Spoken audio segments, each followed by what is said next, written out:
Okay, one of the most common questions I've got recently is with regard to strumming and rhythm ideas on the guitar. So, with that in mind, here's a few things you can try.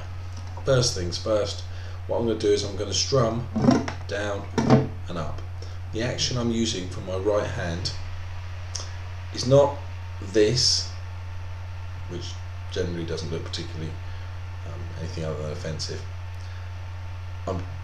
It's more that, which is a rotation of the forearm as if I've got my hand wet and I'm trying to dry it. So when I'm strumming, you'll probably see that I'm doing that, not that, or that. I'm not doing the straight arm. The distance I tend to strum, as you'll see as I do it, isn't the Pete Townsend windmill, although that's pretty cool. I'm not going to put that down any shape, size or form, but I tend to go from one side of the strings to the other side, right? And if it's a smaller distance, just the distance covered. It's all about economy of motion. If I've done a strum, my hand doesn't need to be up here. Sometimes visually it can look very cool, but looking cool and sounding cool aren't necessarily the same things.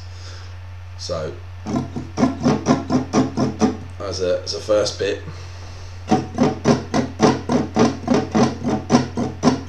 just going up and down,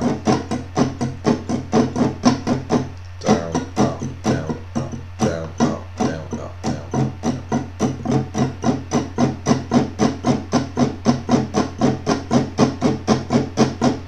Then I'm going to add in chords.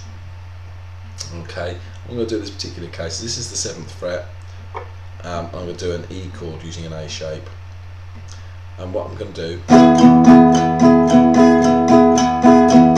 is what's going to be the essence of this strumming idea, which is that the right hand isn't the one articulating the rhythms, it's the left hand that's articulating the rhythms. Okay, so what I'm going to do is I'm going to be squeezing on and off the notes. The particular rhythm I'm going to use here is known as the Bo Diddley rhythm, which is this. You'd recognise George Michael's used it for Faith, and obviously Bo Diddley used it.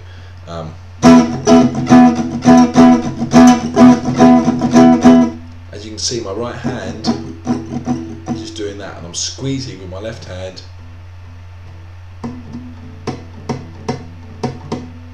Obviously I'm exaggerating the amount. It's literally the amount I need to do is I need to just release the pressure to kill the notes. And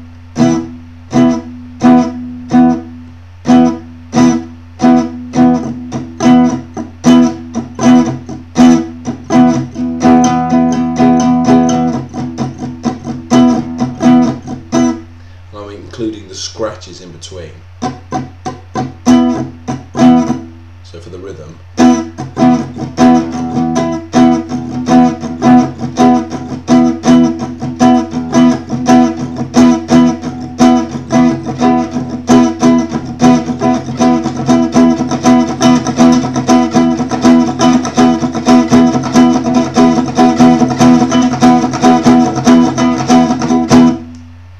any sense, just speeding out as you get more confident with it.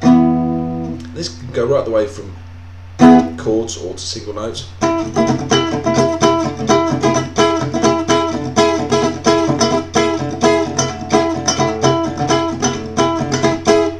kind of what I call my Jackson 5 moments.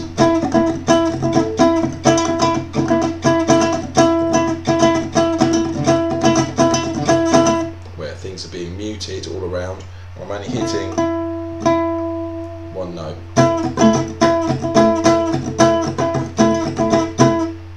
But the same strumming idea is going on up and down. So slowing it down.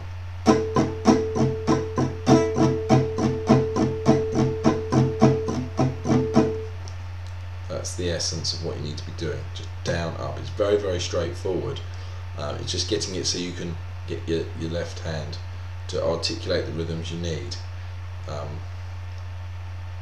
good exercise to try on that is to write yourself down the numbers 1, 2, 3, 4, and then practice squeezing those numbers in terms of the beats on the bar. So you could be sitting there and go 1, 1, because I'm using each of the downs as the beat. So 1, 2, 3, 4.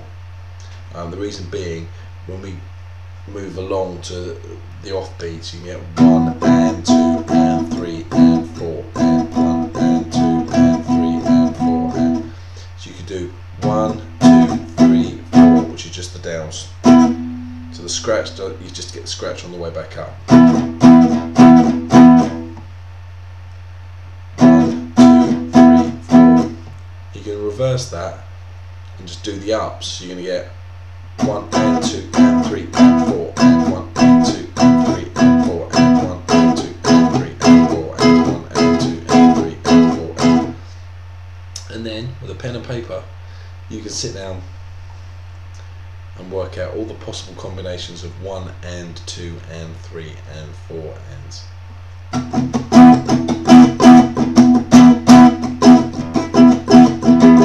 That you may like the sound of.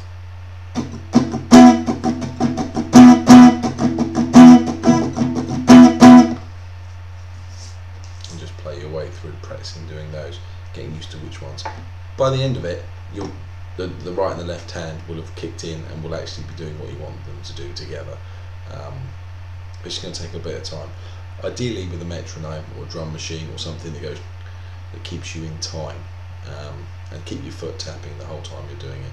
You can't see it here, but my foot is actually bouncing up and down. Okay, hopefully that will give you some way in and a bit of understanding.